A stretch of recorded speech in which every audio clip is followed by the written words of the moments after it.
I bought ham. I paid for the wine. I even covered the plane tickets so they could all be here.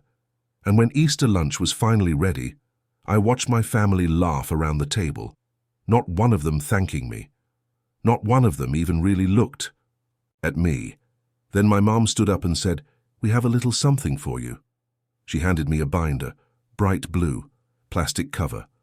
On the front, in gold marker, someone had written, "If you want to join us again."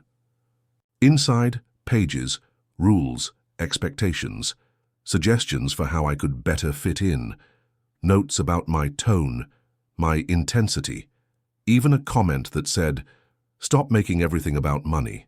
It's embarrassing." They all signed it, smiling, like it was some kind of cute family joke. I didn't say a word. I nodded. I went home, and I started planning. See, I've always been the responsible one, the one who bails people out, who keeps things running.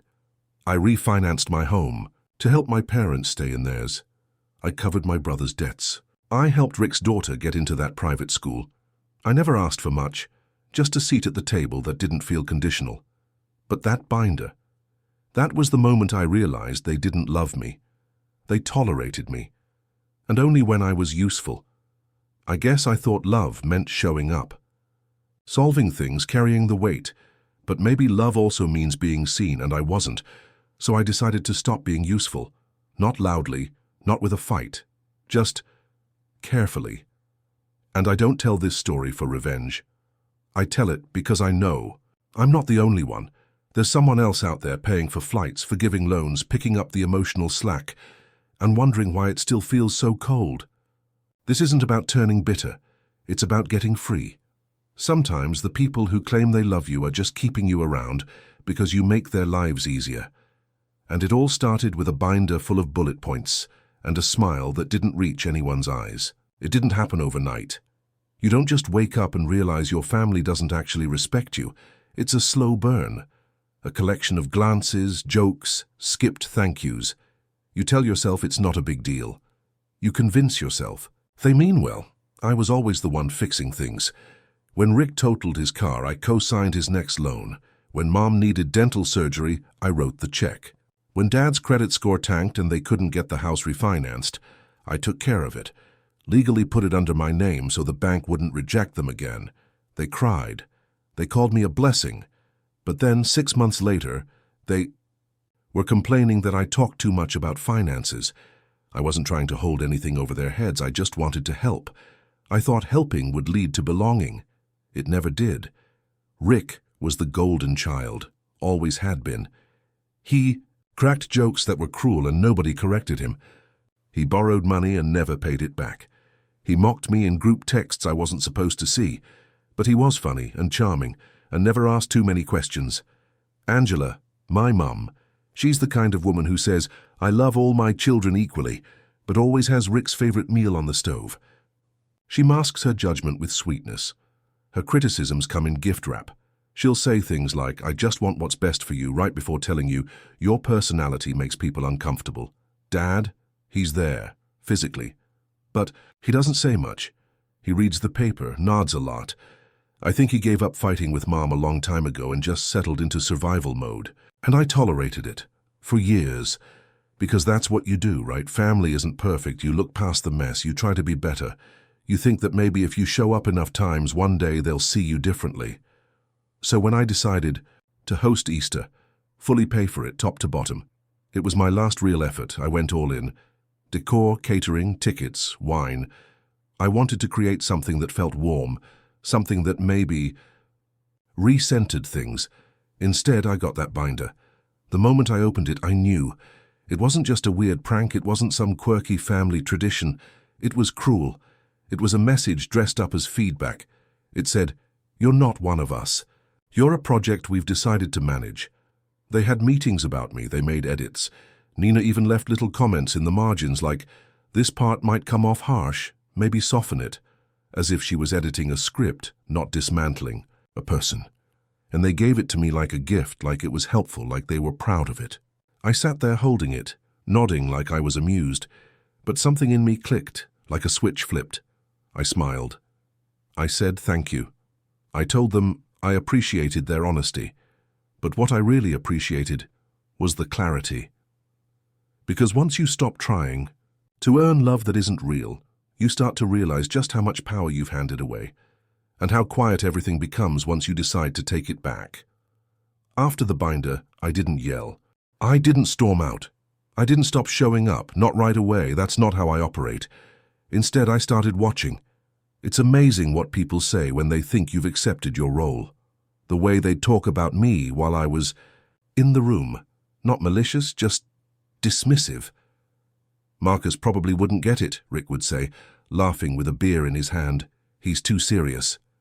Mom would sigh and shake her head like she agreed, but didn't want to say it out loud. Even Nina joined in sometimes. He means well, he's just intense. Get hurt, not like a stab, more like a steady leak. I started remembering things I'd brushed off over the years, like the time I bought everyone Christmas gifts and didn't get a single one in return, not even a card. Or when I stayed up 2 nights helping Rick prep for a job interview, and he forgot to tell me he'd cancelled last minute. Or that birthday dinner where they invited me but told me I'd need to cover the check because you're the one with money. And yet I kept giving, because somewhere deep down I believed if I just did enough they'd stop seeing me as the outsider. The binder cured me of that belief. I started documenting everything. Quietly.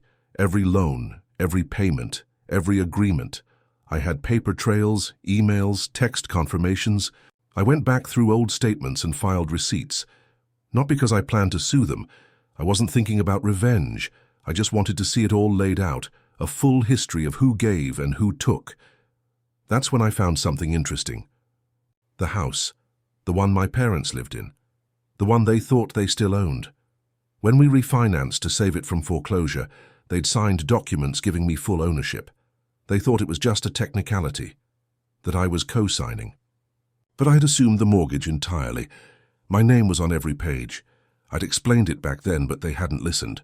And I hadn't pressed it, because I wasn't planning to do anything with it. Until now. That's when something shifted in me. It wasn't about punishment. It was about closure. It was about reclaiming something I hadn't realized I'd lost. My own damn peace. Still, I waited. I played the role. I smiled at birthday parties. I nodded through jabs. I answered the phone when Mom needed help with bills. I gave Rick advice when he said he was thinking of flipping houses, even though I knew he never would. But now I was watching, documenting, noticing. I even found old emails between Rick and Nina. One of them called me useful but cold. Another said, at least he knows his place. I stared at those lines for a long time, not angry, just numb. Useful but cold. That's what I'd become to them. A toolbox with a bank account, a walking solution to their messes. That binder hadn't come out of nowhere. It was just the first time they'd put it all in writing. I started seeing a therapist. For the first time in my life, actually. She didn't tell me to confront them or forgive them. She asked me one question that changed everything. What would your life look like if they weren't at the center of it? I didn't know. I'd never imagined that. But I started to. And once I started, I couldn't stop. I thought about what it would mean to have holidays alone, to not feel obligated to send money every time someone made a mess, to stop shrinking myself to keep the peace. And weirdly, it didn't scare me. It felt calm, like I'd been treading water my whole life and someone finally showed me the shore. The tension wasn't in the arguments. It was pretending. Pretending I was okay with being overlooked, pretending I didn't notice when they rolled their eyes, pretending I didn't care that I was always the one giving, and I realized I wasn't. Just documenting what they had done. I was finally writing my own story, and this time I wasn't asking for their approval. It took me a few weeks to decide when I'd pull the trigger. I wanted it to land with precision, not in anger but in truth. Their house, the one I saved, had quietly become mine. Not just on paper, in every legal sense. I'd kept up. With the mortgage, paid the taxes and handled the insurance. They hadn't asked questions, and I hadn't volunteered details. But now I was done managing their lives. I wanted out, cleanly, legally. I didn't want to do it on a random Tuesday. That would have been forgettable. So I chose my mother's birthday, not to be cruel, but because it was the one day she expected to feel powerful, celebrated, centered, and I needed her to feel what it was like when control shifted. The envelope was hand-delivered. No note, no explanation. Just the official foreclosure notice filed and stamped. I imagine her confusion turning into panic. I imagine her calling Rick, blaming the bank, trying to understand. Maybe they thought it was a mistake at first. Maybe they thought I'd fix it like I always had. But I didn't answer the phone. I let the silence speak. See, I wasn't taking revenge. I wasn't kicking them out of spite. I was just returning the energy, structured, quiet, and irreversible. I'd spent my whole life asking to be accepted, to be understood, to be loved without conditions. But that morning, as I looked at the copy of the foreclosure letter on my desk, I realized I didn't need their love. Not like that. Not the kind that requires me to shrink myself to fit inside their comfort zone. They'd written me a binder, 5 rules. I gave them a legal document they couldn't ignore. It wasn't loud, it didn't involve screaming. It didn't need to, it just needed to be final. And when the first message came in, I'd call us, this isn't funny. I knew it had landed, they called again. And again, I didn't block them, I just didn't respond. Rick sent me a wall of text about family sticking together and how I was ruining everything over a joke. He said I was being dramatic, that Mom was crying, that Dad was confused, that Nina didn't even want to be involved. But I remember those comments in the binder. I remember every underlined sentence. I remember how Nina added, he should really work on being less emotionally rigid. So no, I didn't reply. What surprised me was how calm I felt. I thought I'd feel guilty, but I didn't. I felt like I had finally closed a tab in my brain that had been draining my battery for decades. I looked around my apartment and realized there was space now. Not just physically, but mentally. I wasn't waiting for the next crisis call. I wasn't checking in.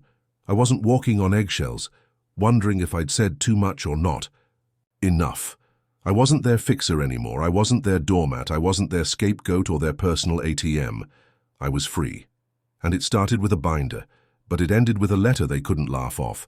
They asked me to come over for dinner. I knew it wasn't just about a meal. It was about trying to patch things up before the consequences became too real. I said yes, not because I owed them anything, but because I wanted to see their faces. I wanted to hear what they said when they couldn't hide behind group texts or passive-aggressive binders.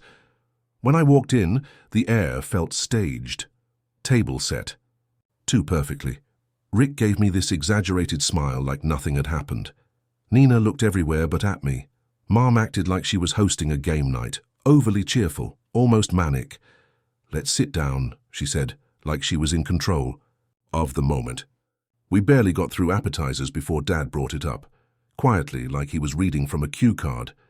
"We got something in the mail. Must be a mistake, right?" I looked at him and said, "It's not." Rick jumped in next. "You can't actually mean to go through with this over a joke, a binder?" I stayed calm. "It wasn't a joke. You don't humiliate someone you love and call it a joke." Mum's voice got sharp. "We were just trying to help. You always take things the wrong way. You've always been so sensitive." That word, sensitive, hit harder than any curse would have. It was her way of making my pain my fault. "I was sensitive," I said, "and now I'm smart." Nina finally spoke. "This is going too far. We didn't mean to hurt you." I turned to her. "You edited the binder. You made it better. You helped package it. That wasn't passive, that was participation." The room got quiet. No one knew what to say next, so I filled the silence. "You all built a system where I paid for everything, kept quiet about it, and you got to roll your eyes behind my back. You had your jokes, your texts, your little commentary, and I let it slide because I thought being needed was close enough to being loved." I looked at each of them. "But it's not." Mum started crying. Rick started blaming. Dad just stared at his plate. Nina looked down. "I've given you thousands of dollars. I've spent years putting you first, thinking it would matter more than it did. And I kept hoping someone would see me, not just what I could do for you. But none of you ever asked how I was doing. Not once." Rick muttered something under his breath about how I was making it dramatic. I looked at him. "You know what's dramatic? Signing a binder full of rules about your own brother and calling it love." He went quiet. I'm not angry anymore, I said. I'm just done. Dad opened his mouth like he might speak, then closed it again. I don't need anything from you, not your approval, not your apologies. I just came to make one thing clear. I stood up. This isn't revenge, it's reality. You treated me like a wallet with a heartbeat, and now you get to live with that choice. I walked to the door. Mom asked, "So that's it?" I turned around. "Yeah, that's it." And then I left. The foreclosure didn't happen overnight, but the unraveling started almost immediately. Rick moved back in with some college friend after a shouting match with Mom. She tried to keep the house afloat, but she had no idea how the bills worked. Dad kept to himself. I heard through a cousin that they were coping, which probably meant blaming me for their situation in creative new ways. And for the first time, I didn't feel responsible. Nina was the first to reach out. A message, short, careful. I didn't realize how deep it went. "I'm sorry for my part in it." I didn't answer right away. I needed time to believe she meant it. A week later, she messaged again. "I left, Rick. You were right." I stared at that one for a while. She told me more over coffee weeks later. She said the emails, the binder. It was all real, worse than I knew. Rick had joked for years that I was like a silent investor in the family, that they should just call me when they needed a bailout. And they did. Every single time with no guilt. She said she'd watched it all, the way I showed up over and over, and realized no one had ever done the same for me. I asked her why she went along with it. She said, "I thought that was just how your family worked. I didn't realize until I stepped away how messed up it really was. And then came Grandma Helen. She called me out of nowhere, said she heard what happened, said she wasn't surprised. Your mother has always had a way of dressing cruelty up as tradition," she told me. "And then I'm rewriting my will." I laughed, thinking she was joking. She wasn't. "I want to leave what I can to someone who didn't just take care of others, but learned to take care of himself." That sentence hit me harder than anything else. I didn't need the money. It was an acknowledgement. It was someone saying, I saw what they didn't. Little by little, the noise faded. Fewer calls. No guilt trips. No subtle digs. I started sleeping better. I started waking up without checking my phone for emergencies. I wasn't actually responsible. For that, I cooked meals for myself. I took walks without headphones. I started learning how to be in silence without preparing for emotional impact. I gave myself permission to not answer every message, to let calls go to voicemail, to say no without 3 paragraphs of explanation. The grief came in waves, not for them, but for the years I lost trying to prove I was enough. I looked at old photos and started to see things differently. The tight smiles, the empty eyes, all the ways I'd convinced myself I belonged when the truth was always in the margins. And then one day, I got a letter from Zoe, Rick's daughter. It was handwritten, neat cursive. She said, "Thank you for always showing up. I know you weren't treated fairly. I saw more than you think." She ended it with, "I hope I grow up to be like you." I cried for a long time after that. Not because I was sad, but because maybe, just maybe, it hadn't all been wasted. I moved into a small condo a few months after the house was gone. It wasn't big, it didn't have a yard, but it was mine, not just legally, but emotionally. No one had ever stepped inside expecting something from me. There were mornings I'd wake up expecting chaos, some leftover instinct, and it wouldn't come. No panicked voicemails, no late-night texts, just quiet. I didn't know how much noise they created, until it stopped. The first time I realized I was truly free, I was making dinner. Just me, a glass of wine, and some jazz humming in the background. I overcooked the pie, burnt the crust badly. But I laughed, like actually laughing, because I didn't have to pretend it was perfect. No one was watching, no one was judging. It was just me, and that was enough. I started seeing people more, not out of obligation, but out of choice, old friends, co-workers, even strangers. And I noticed I wasn't scanning the room for approval. I wasn't carrying the weight of other people's expectations. I was just present. That was new. I stopped explaining things.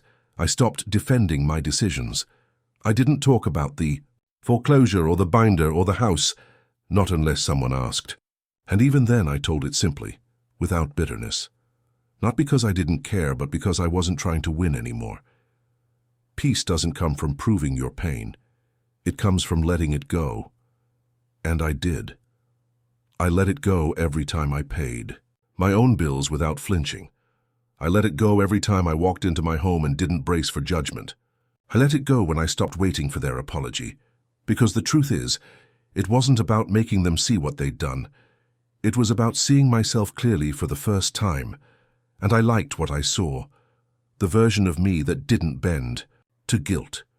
That didn't need to buy love. That could sit in silence and feel whole. That version was worth protecting. I started writing again, not for an audience, just for myself. I made a list of things I wanted to do that I'd put off for years. Simple stuff. Learn to make pasta from scratch, visit Maine in the fall. Read books that weren't about self-improvement. I crossed off 3 things that first month. I took a solo weekend trip to a cabin. No Wi-Fi, no schedule, just me and the woods.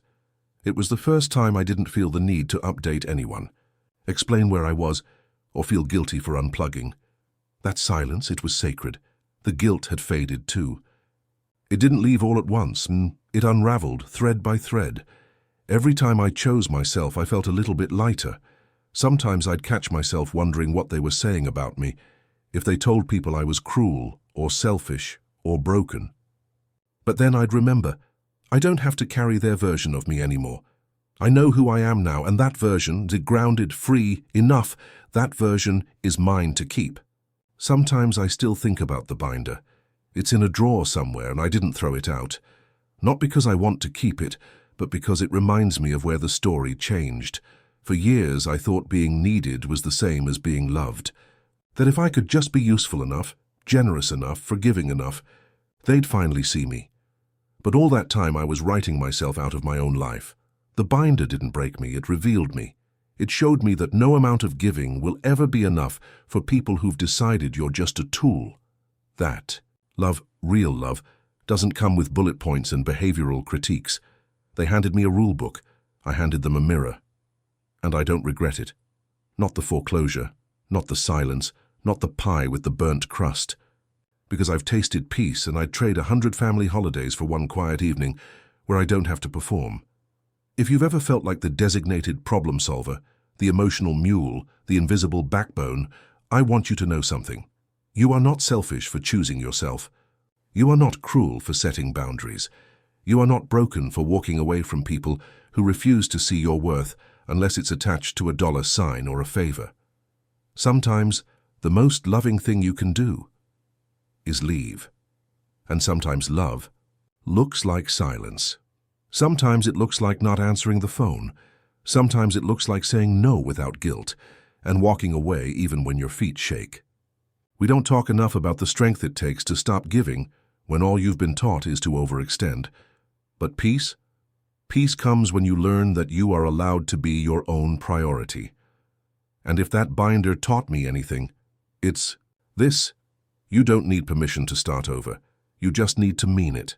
So here's to burnt pies, to blank pages, to quiet homes filled with your own damn rules, and to everyone out there ready to reclaim their peace. You're not alone. And I promise, the quiet, it's worth it.